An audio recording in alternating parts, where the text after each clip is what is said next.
Porteront ce matin sur le Bitcoin US dollar, ses évolutions récentes et son impact potentiel sur les marchés. Écoutons Thomas dans notre salle des marchés. La paire Bitcoin-dollar a chuté de 2,5% lors de la dernière session, après avoir augmenté jusqu'à 2,3% au cours de la session.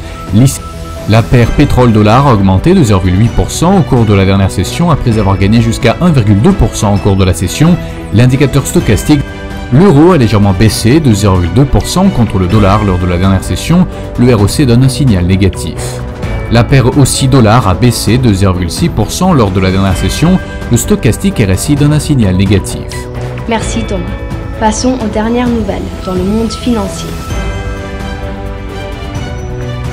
Les prix à terme du pétrole sont restés sous pression, se maintenant à leur plus bas niveau depuis plus d'une semaine, dans un contexte de hausse continue des cas de Covid-19 en dehors des États-Unis.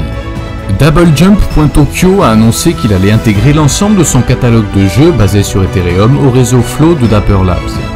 Les actions de Wall Street ont baissé suite aux informations selon lesquelles le président américain Joe Biden envisageait d'augmenter l'impôt sur les plus-values de capitaux pour les personnes fortunées.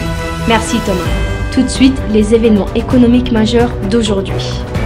L'indice de confiance des consommateurs irlandais sera publié à 5h GMT, les ventes au détail au Royaume-Uni à 6h GMT, l'indice PMI manufacturier de Markit pour la France à 7h15 GMT, l'indice PMI des services de Markit pour le Royaume-Uni sera publié à 8h30 GMT, l'indice PMI manufacturier de la Jibun Bank pour le Japon à minuit 30 GMT et les positions nettes de la... Nous espérons que vous avez apprécié nos perspectives du marché d'aujourd'hui.